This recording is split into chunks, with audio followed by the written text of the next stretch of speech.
Can you believe it's November already? Like, wow. Anyway, hello darlings, welcome back. And if you're new here and watching me for the first time, I'm Anshika and welcome to my chaos. Today we are doing a reading wrap-up for the months August, September and October because I didn't do it before. The last one that I did was for July, so 3 months are missing because I also took a break in between, and then, well, the rest is history. It is technically more like September and October because I didn't do much reading in August. I read like 100 pages maximum in the whole month of August. So it can still be counted because I did read. It's not like I was not reading at all.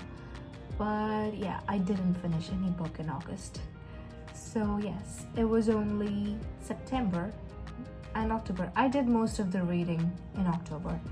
September was also a weird month. And I read books and I wanted to talk about them because I don't get to talk about them otherwise. Oh, by the way, the reason this video is so late is because I was lazy. Yeah, I didn't want to. I started shooting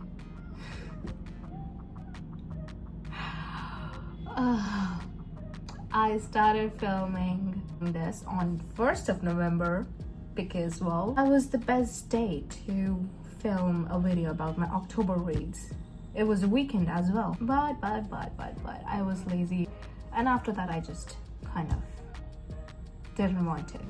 So, ladies and gentlemen, like I said, I would give The Predator another chance because I think I might not have been fair with my judgment, as it was also my first ebook, so I don't know if it was the story or the medium that I didn't like.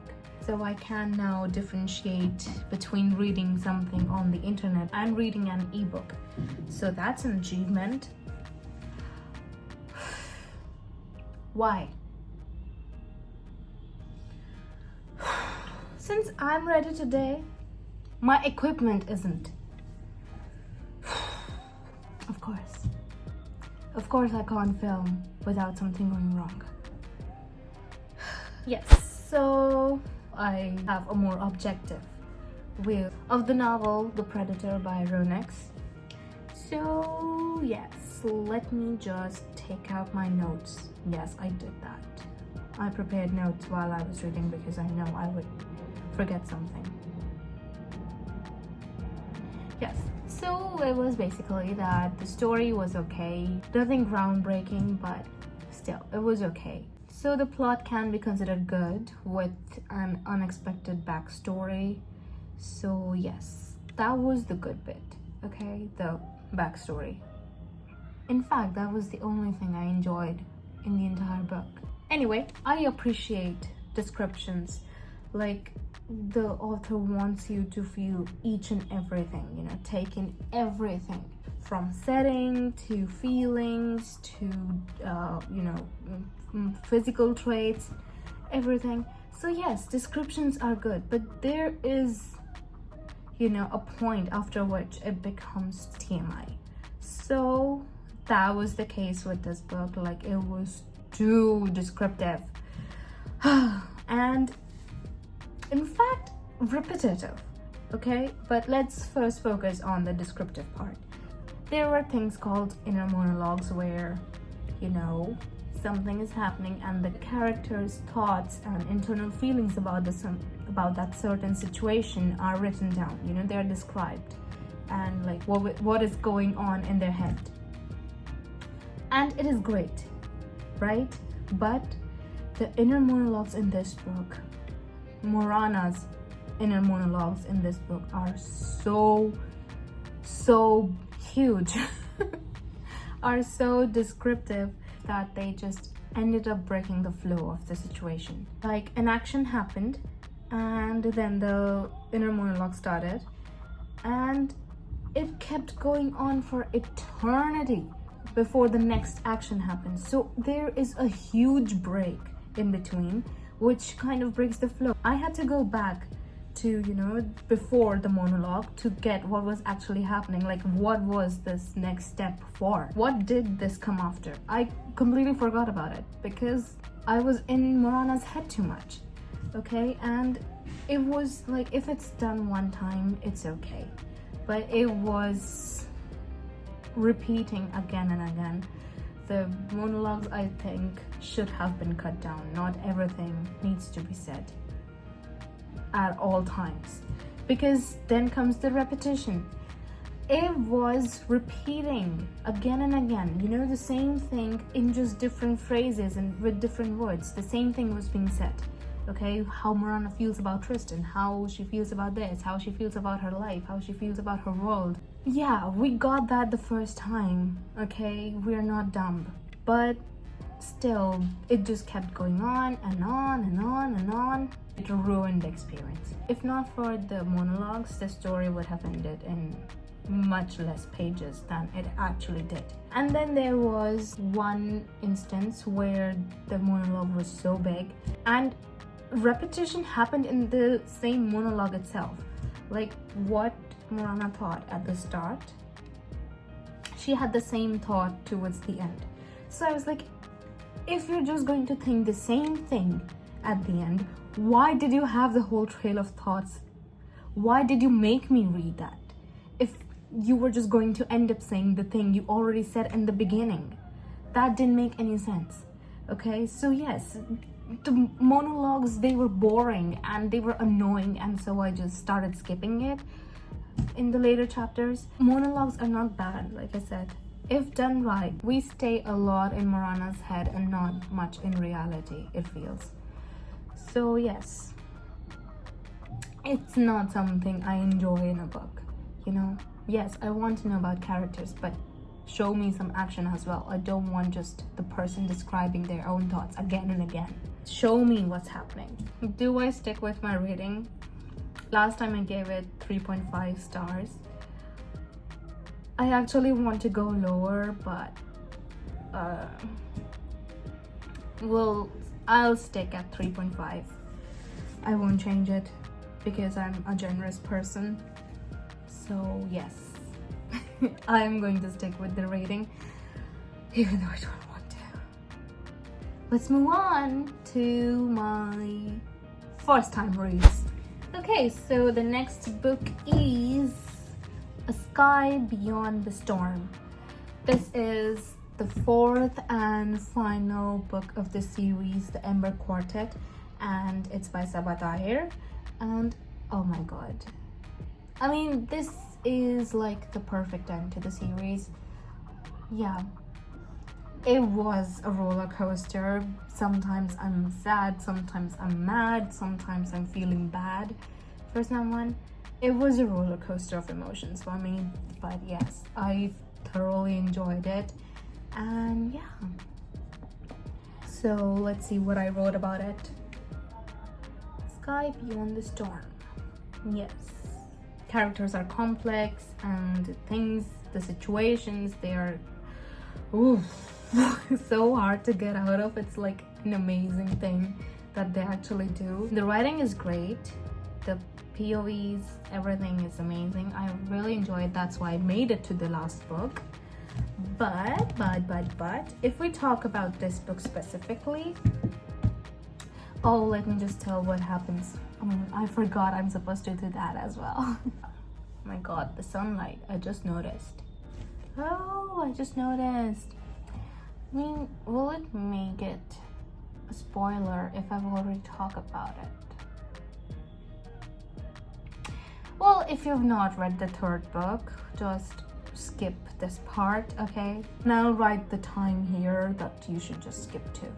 So in the third book, the Nightbringer has freed his brethren and now they have taken over. Elias has truly accepted his new role as the soul catcher, so there is no Elias anymore. Even the POVs are now named the soul catcher rather than Elias. So yes, there is no Elias anymore, but In this book, we see a lot of his human side, like Elias trying to resurface in situations.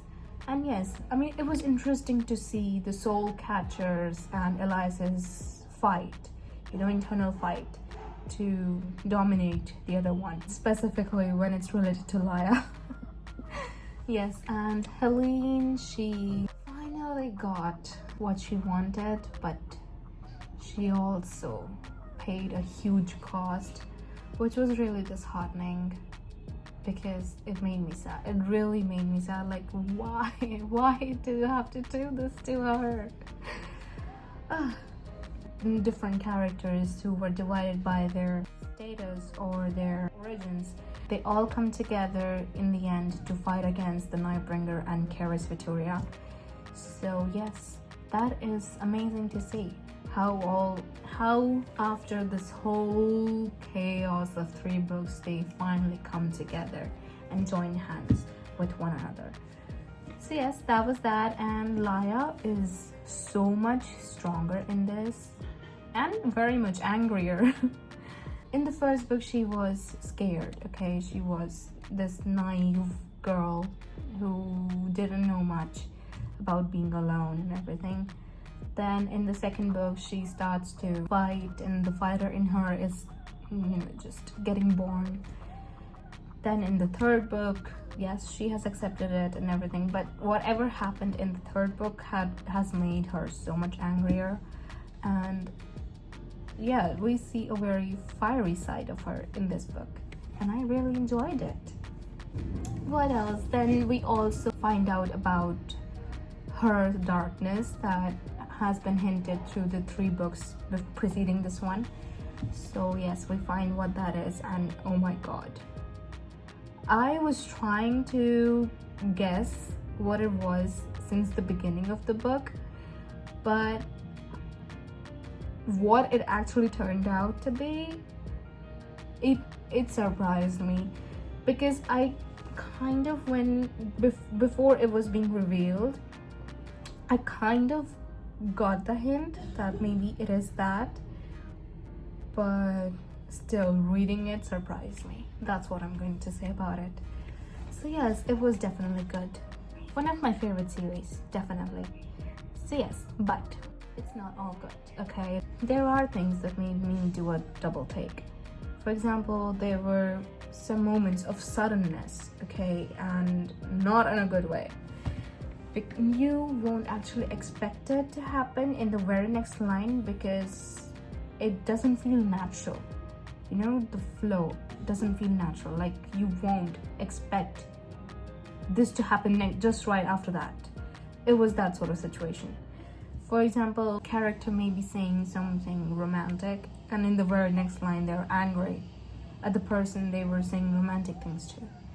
So yes, it was a bit weird when those things happened, but they were minute and didn't have much effect except for the sudden break of flow again.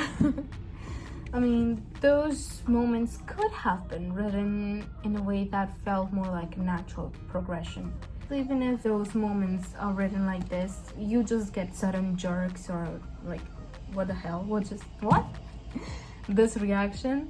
Other than that, there is nothing much.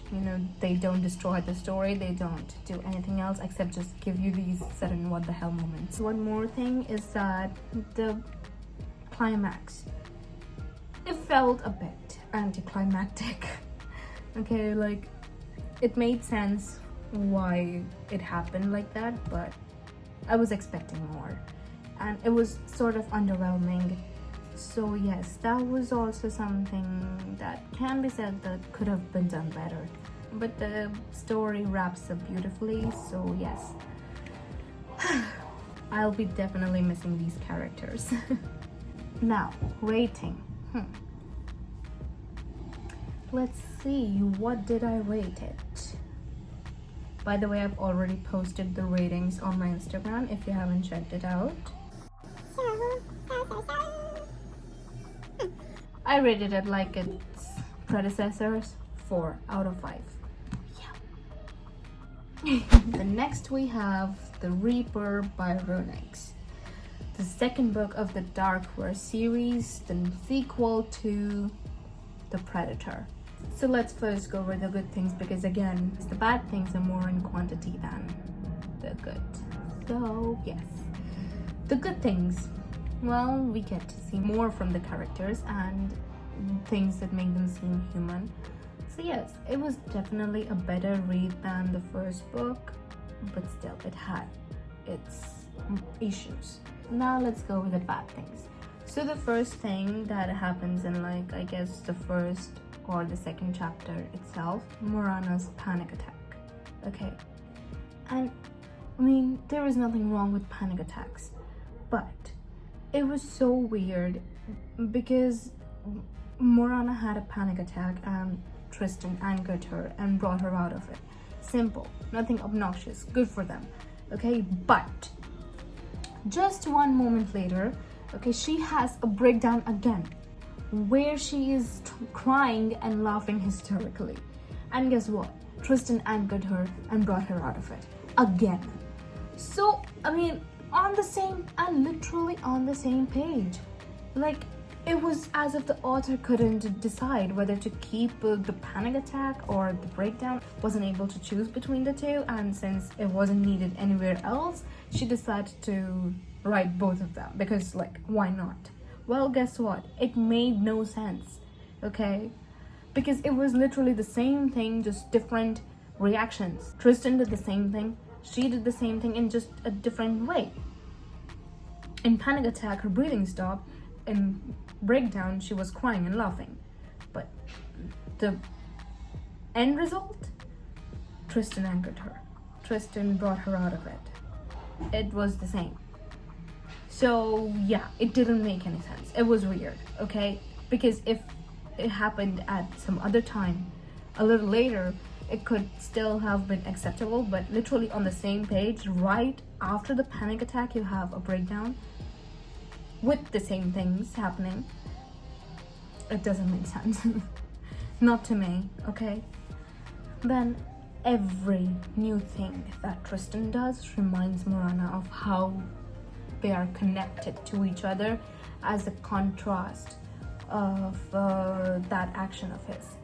Like, he's doing something and she's thinking, oh, but he doesn't do this with me. We are so connected. He's like this with me. He's like that with me.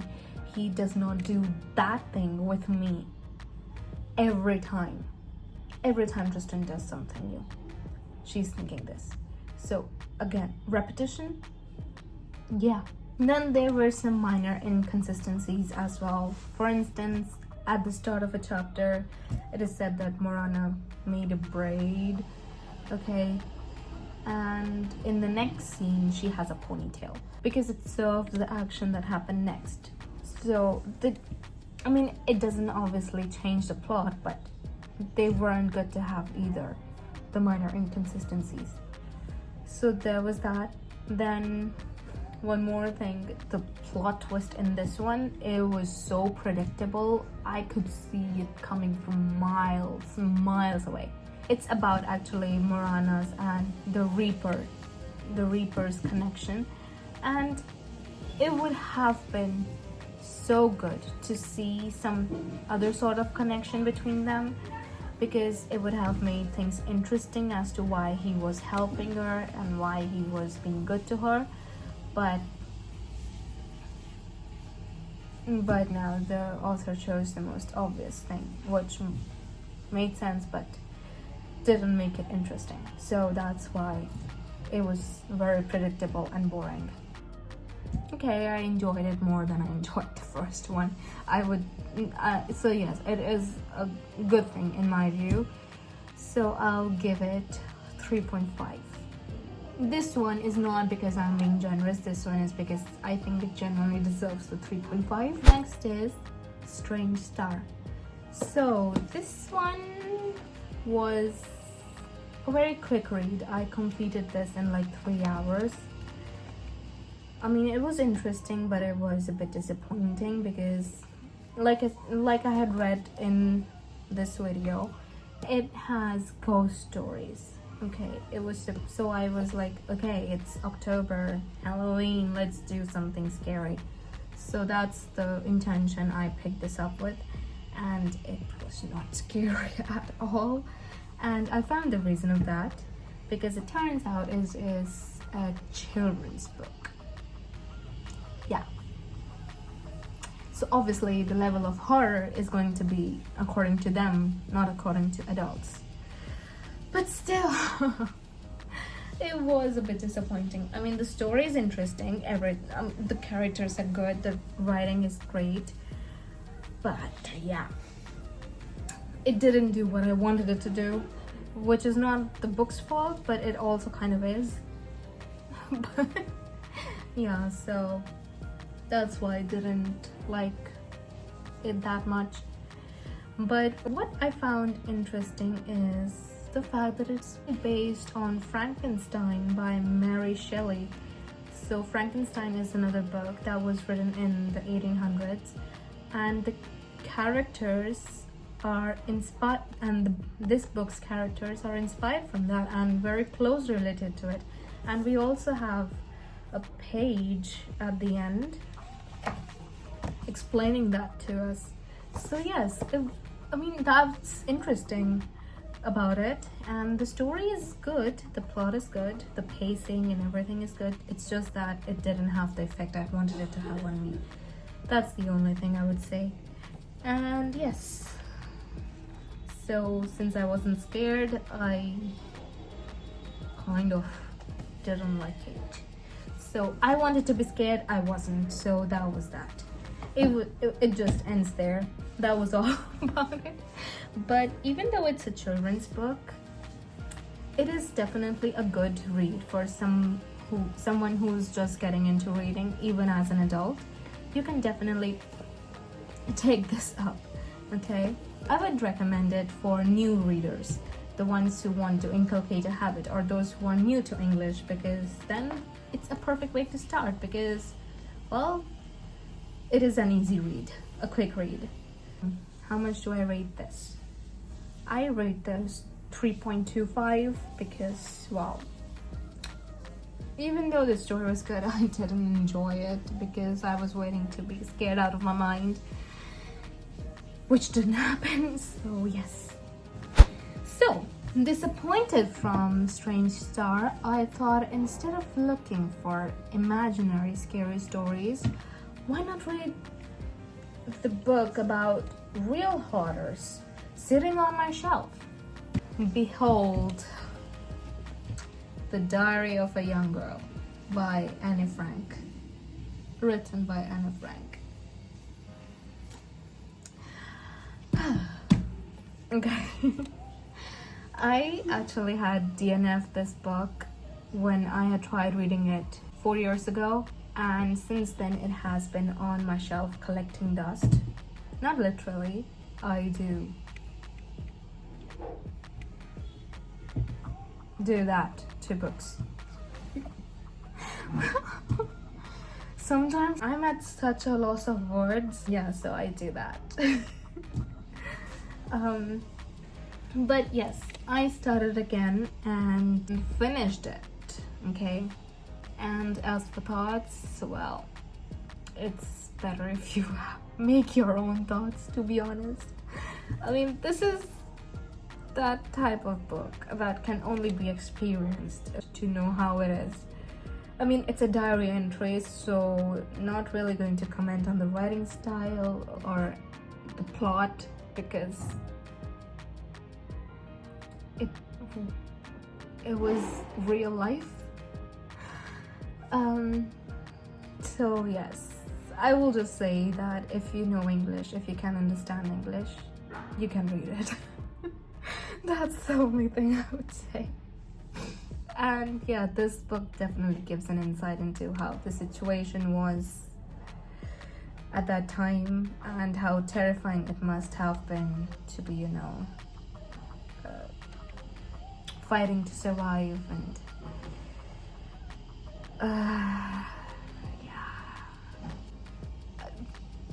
no further comments. So that was it. for my reading wrap up. Now let's quickly go over my November TBR. Currently I'm reading 3 books. Yeah. One is The Emperor, which is the 3rd book of the Dark Wars and the sequel after The Reaper. And oh my god, I'm so excited for it. Like genuinely, because before starting the series, I thought that it was going to be different couples for each book. But then the 2nd book turned out to be Morana and Tristan's story. So I was like, okay, maybe the whole series is going to be there. But the 3rd one turns out to be Dante's and Amara's story.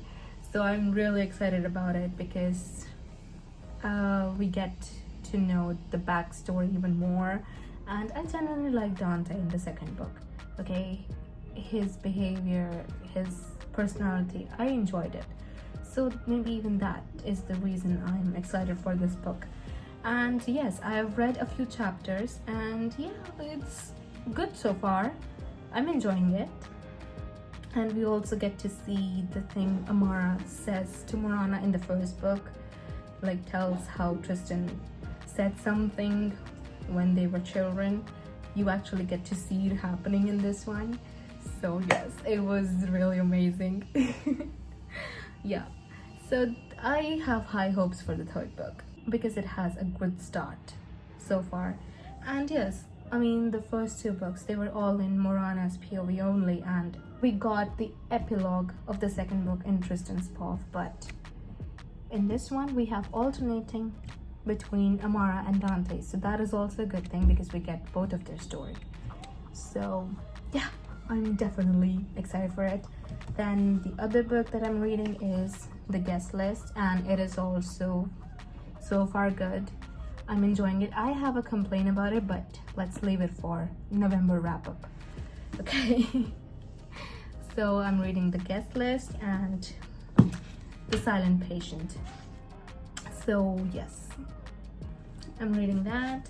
And since it's a non-fiction November, I got to know such thing exists. So I have decided to read this, Men Are From Mars, Women Are From Venus, which my friend made me buy for them but wanted me to read it. So yes, I'll read this. I post book related stuff more on Fable, so if you are not on Fable, you can check it out, and if already on it, then give me a follow. The link's in the description. So yes, that was it. Do let me know what you think about these books. Have you read them? If you agree with me, or will you read them? Or if you have read any of the books from my November TBR, and let me know what I should expect, or if there is something I should be prepared for or anything. So yeah, do let me know your thoughts. I bid you goodbye, dear readers. Okay, bye.